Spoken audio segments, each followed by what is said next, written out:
finale kino nande kono mobali bokutana sindina Kofi nga azala ite nga nazala ite osenga ngali mawa Kofi na pesa po nga mona lusa Kofi te moyena sengelo makamwana ezate tala ndumba ba mongo oyo abandaki ndumba na 11 ans yo te melanga na carrière ya musique yo te mate na boto yo te mate na carrière yo te mate yo kasi ne kola la matanga kuna pa jibe kola la matanga kasi ba ozongela yo nde tula nzombo ba oseka ona matanga wana mobalo ngokangisa ongokangisa ke makala akufa ta na crise oboma yeli kola zuwa oyo kinga na lobi ke na problème ya jibe te na regreta ni la kota makamno oui na regreta na regreta ni la kota makamno oui na regreta ni la kota makamna yo pe na regreta na bandelo lisusu na regreta. Il fallait même pas porter chapeau un yo banoko te pas jibé bola na jibé ngasi na longa orchestre po ngato na zaki na bese bezo ngola na jibé te okosi ngola na ete okosi biso to sambwa kongo mobimba to fingama kongo mobimba pona makamu na yo na kende ko loba ngamba jibo bangake na sepelite ndenga loba itokota tuna tu bo tokota tuna tu te tokota tuna tu bo zemi ngozula ngoni na tout zemi wana ozula ngona tu zemi wana ozula ngona tu oebite papa ke soki mère azalaki te na makisi na ye na ingaki nazala yo mère akenda nga na remplaça nga ntango nakendaki sikoyo okota te mpo ani okota te mpo na nini yo kasi jiba olimbisa yo alimbiso te apreferi utalimbisa biso mpo na makambo na yo ola na ndako ma nzanja ya salima bateka adiamba na kati otikala otopesa salima ta 100 francs te un grand obota mwana mibale okosaka obota mwana moko nyonso bandeko no bayebisa biso nyonso tofingama na kisasa mobimba po yozo lopango akapelo ovanda wana po simba $100 po simba ta mwa telefone biso mto mona passe po na yo ozwa nako dolobake na lingi na problème na chibete papa sheli mbisa po na koto mama mwana ntuka yo benga ngai obando ko gazenga na camarade na ngamba na yo betanga mosinzo ti ngane na zaki mwa sa chibe yo no betanga mosinzo ti ba danser nyonso zaki ba zaki ba figurante ngane na zaki acteur a filmet omote to na kei mera kei mutatika kota na libala te bakolimbisa yo te kandi okofana na matanga na baolimbisa te mwana koluka te yo moni yo osambo na internet ngada na sambwa na ezala mbala suka kobenga dakiste kobenga nzoga te bayo koluka ngape atia na ndako po bamona batuna sande eza nini na explique mama doso baokamwa zuwa nde esala yo zuwa yo sa kalita basa jibe yo penza katula soif balle perdu yo za bongo katula soif za balle perdu yo na niveau jiba bena bo tikelanga bébé Sandra yo penande eza ba yo ezala mbala suka pe mbala bosi kobenga dakiste kobenga njoga te olukaki nganga yo na ye lombe ko mokima na telefone ezala mbala suka dakisa wa bloqué yo njoga wa bloqué yo okima kutozwa mbongo okima 3 semaines au changer na telefone 3 semaines yo mona nga liata 100 francs nao ata $1 no na liate pona ko liango te to liango na njoga te shadaka liate java liate tale loko to komisi mutu eloko ya salite to komisi mutu okoma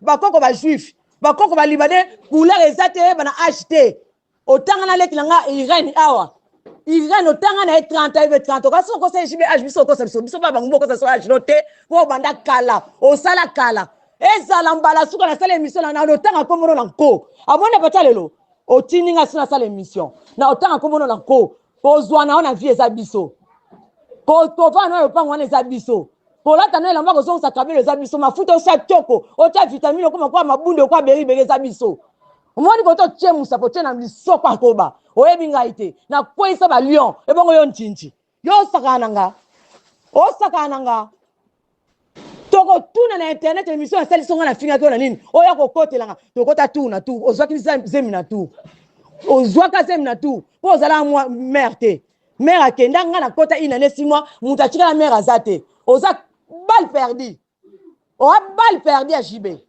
balle perdue to kotele to sambwa biso na ba nzonga to sambwa to lala na ndaku te to sambwa yo un grand oza reconnaissant te eloko yo osenga ngali mwa Kofi na pesa ke okenda na yana okune pa Kofi bokukutana ki yo Kofi Sindi au retour na Kofi soki ngai na zaki na mo fleri oui osenga nga po luka poto tala muto ongo boma jibe likola zuwa olinga jibe makasi kasi jibe ozongelo to za balle perdu ozala balle perdu ozongelo te o niveau basina été ezala mbala suka ozala mbala suka ozala mwasi na été ozala katula fesse nga j'étais la femme de jibe une année 6 mois bino nyonso ozala katula soif imbécile idiote oyokinga kobenga kasi njora te kobenga dakiste soko za besoin na peso permission lobi bande mission lokwa nga na sambwa kala na bakiselo ko sambwa na bakiselo sambwa abi nga mama yo za 30 nga na obota yo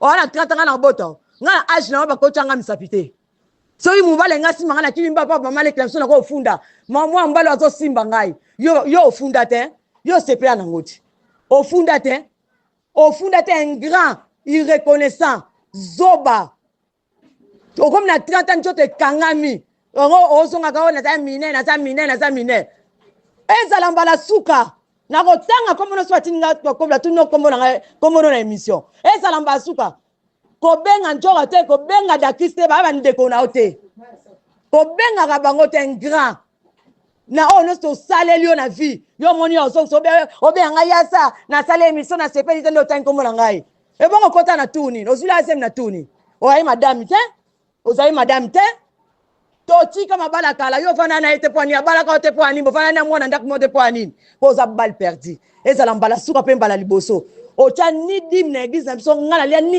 ozana fofongola mbanga te ya koloba nga sona osala émission na TV te na ndako kote la onde na ifa ina tanga loko na kote la ote fa komo boya kombo no te na ndako kote lo butu moi ozo mo lupango wana kapela ana ozo mafuto cha choko ezala mbala suka na zakali boma mwana moyo liboma makasi ya jete na kwesa balio yo njinjo oksangelo tena ofinof makile bimi okingai ezala mbala suka kobenga adakiste kobenga njora te na bloka to pona na china na ote pona mono de choses ingrat na ono socialo eza ingrat ya ona ki aussi papa chéri bolimis na regretta encore une fois na episode que na regretta aba pe mama mkolo ratefi tokutana na banki kuna Joubo zombo na mimi. Yo asiba ko fona compte combien $30,000. Oyebite na ke Dubai na son bilo andako. Bonjour, salut à tout le monde. Voilà, nous sommes là pour votre service Gédéon Electrical. Oh là là là là là là. Vous êtes en Afrique du Sud, Cape Town, Johannesburg, Durbanville, Pretoria. En tout cas, contactez-nous. Le service sera bien fait. You are in Cape Town. We welcome to help you with your work, electrical problem. Our service are electrical, construction, domestic, commercial, industrial. Voilà. Tozali wana pona ko servir bino, en tout cas Gédéon électricité eye pona ko salela mboka awana Afrique du Sud. Mosala na biso ezali to misala na biso ezali kosala électricité, kosala construction, kosala misala ya ndaku, oza na posa ba installer yo DSTV, oza na posa basalela yo misala nyonso ya ndaku oyo lingi, oza na posa ya industriel, tozali wana pona ko servir bino. Le numéro est là. Contactez-nous sur 061 061 encore 99 et puis 51. Gédéon Electrical, le service pour le peuple. One call, just one call, we will be there to serve you guys. Notre service est tellement bon que vous n'allez même pas y croire. Le Gmail c'est gedeonelectrical@gmail.com. C'est ça notre email adresse.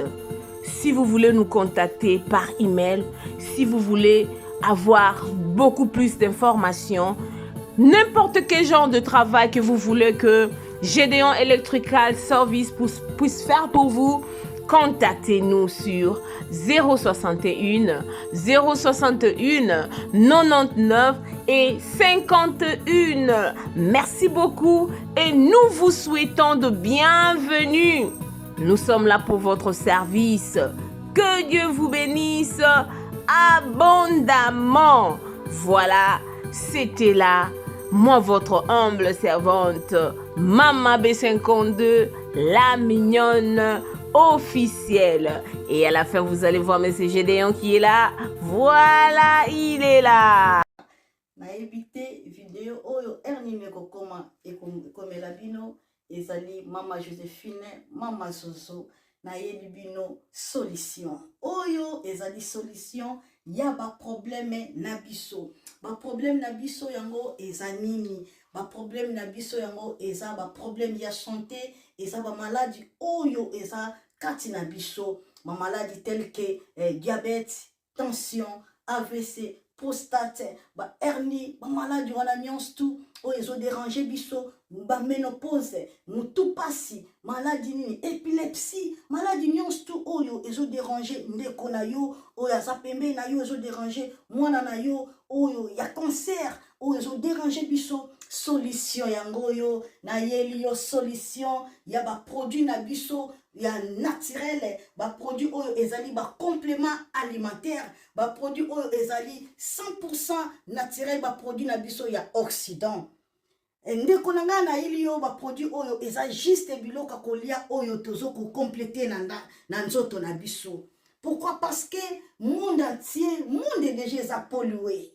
Ils ont pollué à partir ya biloko oyo tozolia. Biloko tozolia yango ezo détruire ba santé na biso. Pourquoi? Parce que biloko tozolia bazo travailler yango na ba produits chimiques. Biloko tozolia bazo tia yango ba poison. Biloko tozolia bazo tia yango même ba hormone. Yango na compagnie ya aloe vera products. Bakanise li peuple na bango partout dans le monde entier, na plus de 160 pays. Balobi non, tikato kanisi la peuple na biso pona bien-être na bango et pona santé na bango eza na malamu. Yango wana ba produit na biso yango yo eza wana pona kosunga biso na ba santé. Atika na ebisa yo bien fait ya produit na biso aloe vera gel. Produit oyo okoko sanga yango na ndaku na yo te. Yo oza na problème ya insomnie, olala kate produit oyo eza somnifère. Ezo pesa yo pongi. Yo oyo oza na nzoto makasi te, produit oyo eza tonique. Eza wana po pesa yo nzoto makasi. Yo oyo oza na ba toxine na nzoto na yo, produit oyo eza détoxifiant, eza ko détoxifier nzoto na yo, eza ko purifier makila na yo, eza ko sukula ba veine na yo. Produit oyo eza na ba bienfait ebele. Produit oyo ko soigner pour l'estomac, produit oyo ko soigner pour la constipation, produit oyo eza produit moko eza ko sunga système immunitaire na biso. Yango wana ndeko yo ko zanga ba produit oyo te pour la santé na yo. Santé eza na prité, santé eza na prité. Yango wana somba produit oyo soki omilingaka pe olingi libota na yo, olingi mobali na yo, olingi bana na yo te okoko sanga produit oyo te. Yango na yo ko présenter yo produit ya aloe vera gel. Yango soko olingi kozwa yango lolenge nini? Contactez Mama Joséphine na plus 44 79 853 90 849. Na baleli susu plus 44 79 853 90 849.